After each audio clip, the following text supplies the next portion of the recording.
Guys, just stop 1 second. Stop 1 second. Let me ask a question, you guys. I'd like to know right now, since we're at a juncture, is there anything that I either should be doing or could be doing better?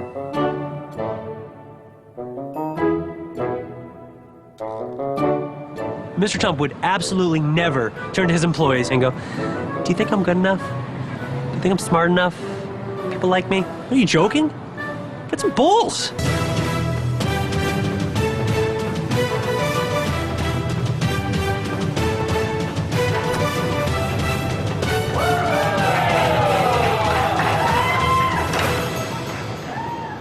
Marcus will not last. If you've got a bunch of people on your boat and they're all rowing in one direction, one guy on the other side isn't rowing, your boat's just going to spin in place and you're not going to get anywhere. You're not going to make any progress. But not only was Marcus not rowing, he didn't even have his hands on the paddle. He was facing the other direction, drinking a martini, talking to the captain. I would have to say that there are a group of women here that have seemed to band it together based on the fact that they have no work experience. I like them all on a personal level. I think they're cute people. If I had a secretary job or an administrative job, I would happily hire any of these people. So do you have a computer at your house? I feel it's really something from the devil. Really? We grabbed Jacob and brought him into the room so we could ask questions. Jacob looked us straight in the face, told us that technology was from the devil. So that kind of concerned us a little bit.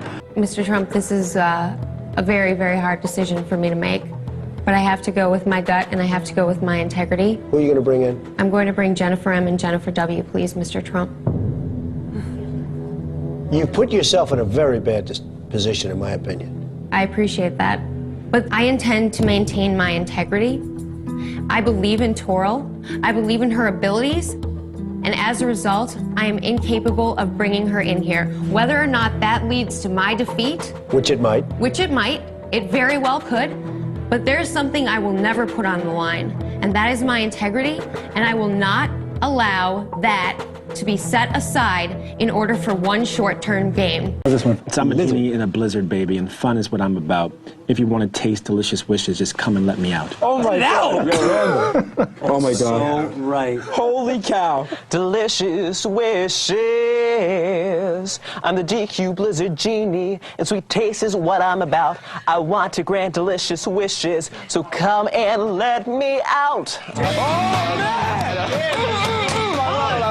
Randall wrote a great jingle, but Adam nailed it with how to sing it and how to make it sound. Come on, dude. Say it. Oh man! Say it. Much love. Much love. Much love. Yeah. Okay. I can't look at you. Wow. Oh, jeez. Look at this. Let's go look at him. For some reason, Mark wanted to be the genie. We're trying to make this sexy, dreamy, DQ genie. Mark is the most intimidating genie I've ever seen. It's scary to see him. Are we going to be able to duct tape him? Why would you duct tape him? Well, oh, that. I have no qualms with the breast implants that I've had, the hair wig, but someone mentioned about taping up a certain part, and you got to draw the line somewhere. Isn't that a cool buckle? Love it. No more touchy. Sweating, buddy. Oh my. That's going to be a hot costume. You only got 15 minutes of fame, baby. Zip is fun, energetic, and full of energy. Hey ladies, let's go back to the bedroom. That sounds fun. We'll be right there. If you couldn't manage her, why didn't you put her on the bench? Put her on the side. Because and move she on. was very, But you said she was more of a hindrance than anything else, and she weighed the team down. So, as a good manager would do, you park them on the bench, and then you move on.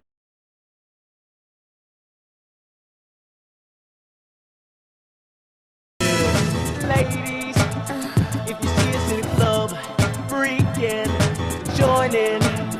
It's the Rubble Man. You know who this is? Yeah.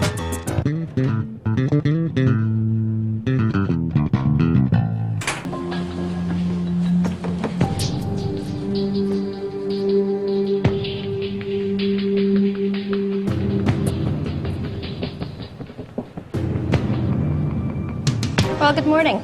Good morning. Good morning. As you can see, Donald is not with us today, nor is George. They are on business trips.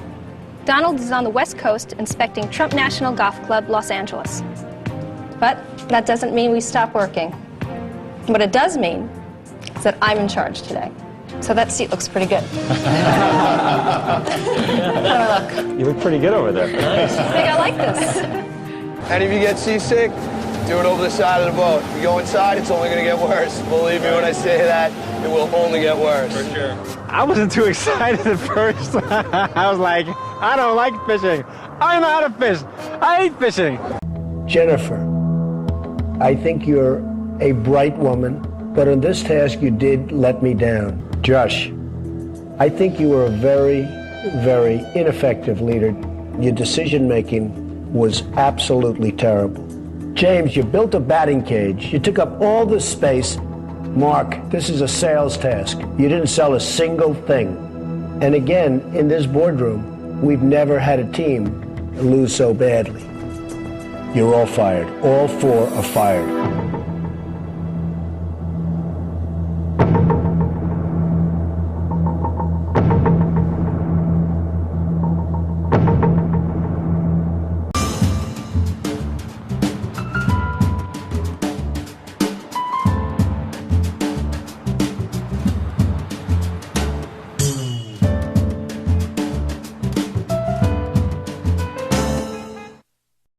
If you can write down 5 topics, that's what I'm going to ask for in 10 minutes. That's what I would like to have, 5 or more.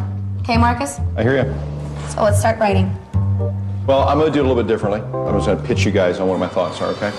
None of us have enough time.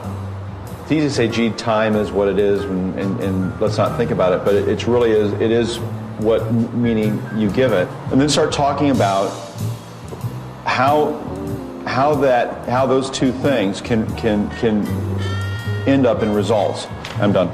Okay, that's great. That's one topic. We need like 4 more topics. That's not the way I think. You can't force I'm not a list him maker. to do it. He can't give you 4 more? I don't need, you see, I come up with blockbuster ideas. I don't think any of us have a grasp on what you're talking about. Do you know something, Ala? I just want to speak with you real quick, aside. That's fine. Sounds good. Okay. Just, Marcus, let me speak, all right? Listen, Adam, if you don't listen to me, I'm listening. I can't tell you anything. Let me tell you what my concept is, okay? No, I don't listen. It's not about the concept at this point. All I want to say is I want your focus to be on the project. You're a very brilliant person. You're extremely creative. I just want to make sure that you're on task and you're focused with the rest of the group. I completely am. When I'm not project manager, hey, Marcus is funny. He is a character. But when I'm project manager, unless you're adding value, we need to move on. But just to tell you how to treat certain situations. If you're against sex at work and you see it happening, how to address that situation. The presentation felt good for a little while until Clay started with his comments.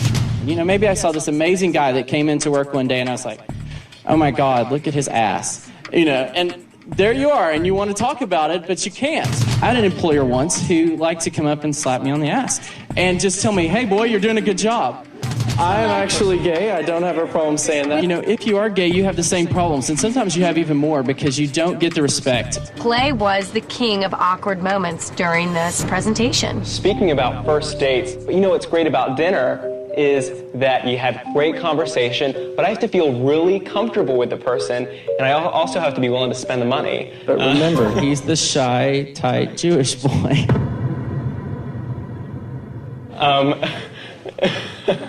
So, yeah, I cringed.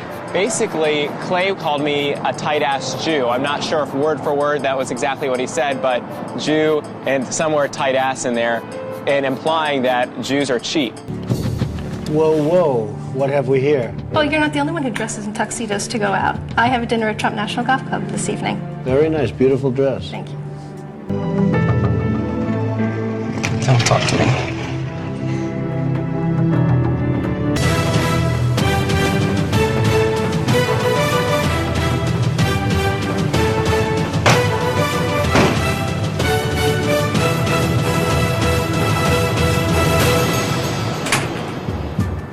I think that the team took advantage of my ideas. The people, you know,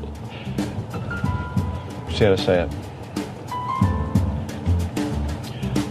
You know, I speak intelligently and I speak to the point. I speak to the details, and I do go into detail, and I've tried to step up and do the right thing, and when you've done all you can do, where do you go from there? I don't have a clue. Don't talk to me.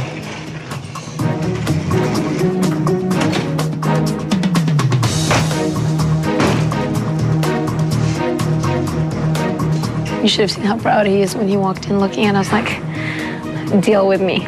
Whatever. We're gonna have to. I heard something that disturbed me a lot, that you basically didn't show up for a meeting with the two executives. What happened? Randall, whose fault was it? It was Brian's determination to leave at 10 o'clock for a 10:15 meeting. Where do you go in New York in 15 minutes? I know in New York, you know where you go? You go half a block in 15 minutes. Where were you going from? The suite? The suite. And where were you going to? Chelsea. How can you do Chelsea in 15 minutes?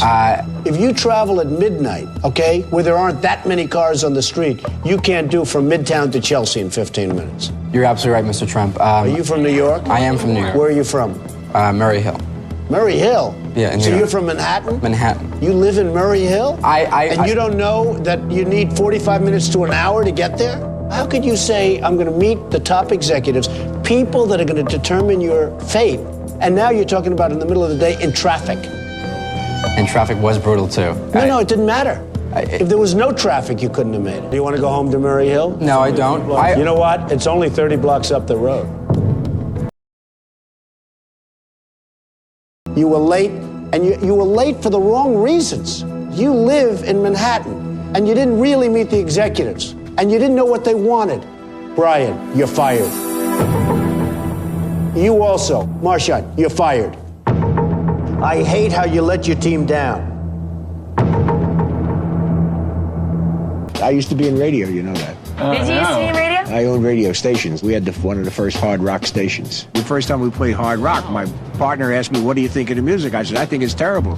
He says, Bud, we're selling a lot of commercials. I said, I love the music. What do you think about 60 people, all with just a billboard in the front? I like that. That is the illest. It's so ill. I like it. Yeah, I'm calling to see if you carry any megaphones. I got a musical power one. I want 4 total, new. You want 4? Yeah. The bigger ones? Yeah. Somebody already called for it at the other store. Are you the customer that bought 10 of those? No, I'm not the customer that bought 10 of them.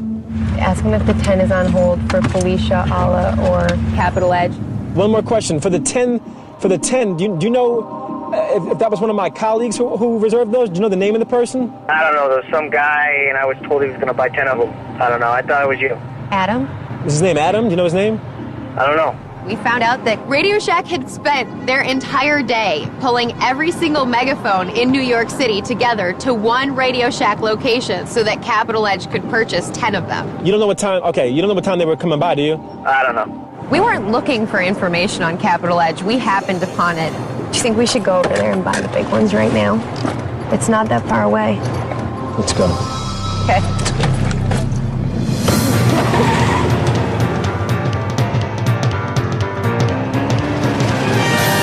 You want to go to Radio Shack, right? Let's call him right now. We're leaving. Hi, what is your address, please? We're on 17th and Broadway. 17th? That's correct. 17 Broadway. 17th and Broadway. That's the bull one? Yeah, I'm coming to pick him up right now. Thank you.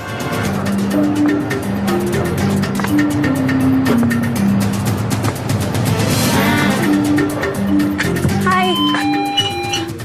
I'm here to pick up the 10 megaphones, please. Just one moment, please. Thank you. Rebecca's inside buying up all of Capital Edge's megaphones. I'm standing outside acting as the decoy for Operation Sabotage. Where? Are we lost? We're going to 17th and Broadway. How many they got? They have 9. They have 1 on display, but I think we should just take the 9 because we're in a rush. Yeah. You're right. We should get hurrying out.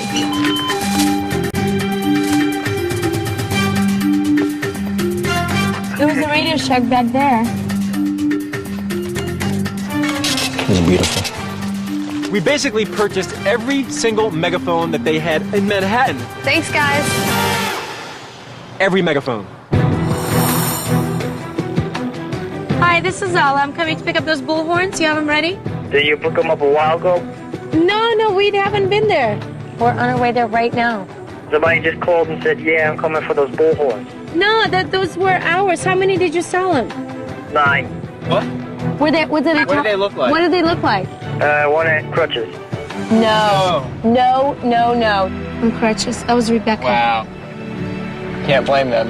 No, you can blame them. You wouldn't do business that way, Adam. I wouldn't do business that way. Yeah, I'm pissed. When I found out that Excel stole our bullhorns, I was infuriated. It's like hitting somebody below the belt. I was pissed. That was dirty. That's okay. You know what? It'll be even more sweeter when we win. They play dirty and they'll lose. Karma gets people. All you lady folks out there, us men love the women that smell good. We're loving it.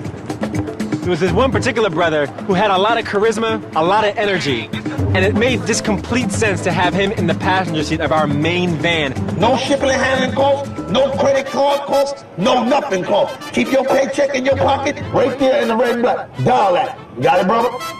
My man. Thank you, New York.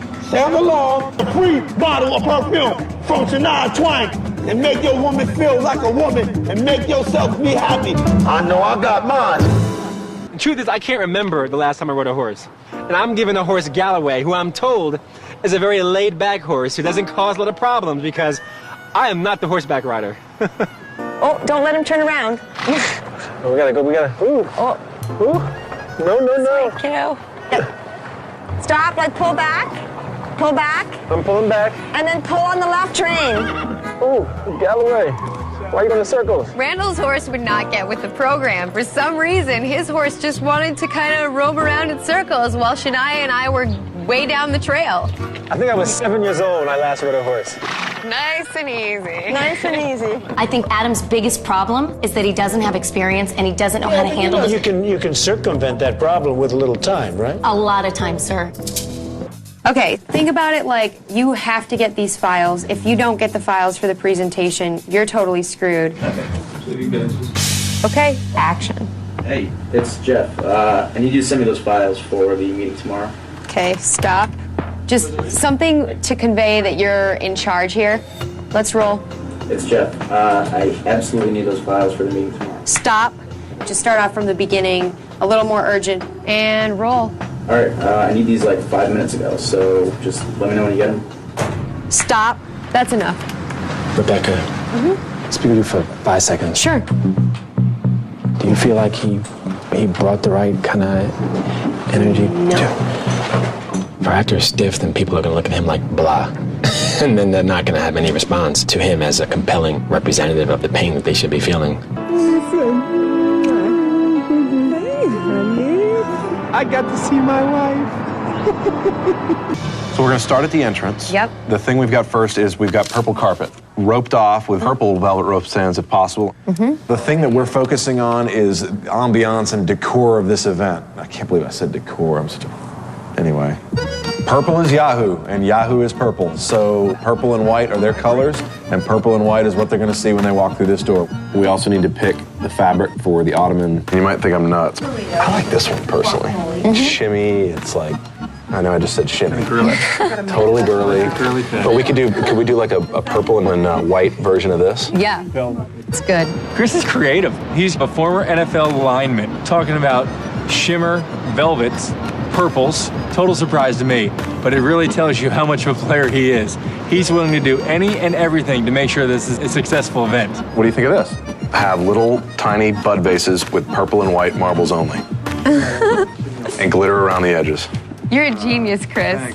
What can I say? 1 in 166 children are now diagnosed with autism. 1 in 166? It's a staggering number. Wow. And as a parent of a daughter with autism, every event in my life is touched by autism. That is the response we always get when we lead with the facts. That's what drives our fundraising. That's good. If you can communicate that message tomorrow during the softball tournament, you will have a successful event. We will. I recently found out that my wife is pregnant, which I'm very excited with our first child. It's a pretty scary thought. I was giving Randall 110%, but after hearing Allison speak, If there is an ounce or a percentage point more that I can find in my body and my DNA, I'm going to give it. You excited? Am I excited? Oh boy. A fish piss in his drinking water? Sir, Rebecca is smart. She is honest. She is trustworthy. Better than Randall? She is better than Randall. Whoa. Biased opinion. I run business, Rebecca writes about business. There's no comparison in our academic background. There's no comparison in our academic background, no comparison in our professional experience. And I have an undefeated record, Mr. Trump. Randall, you're hired.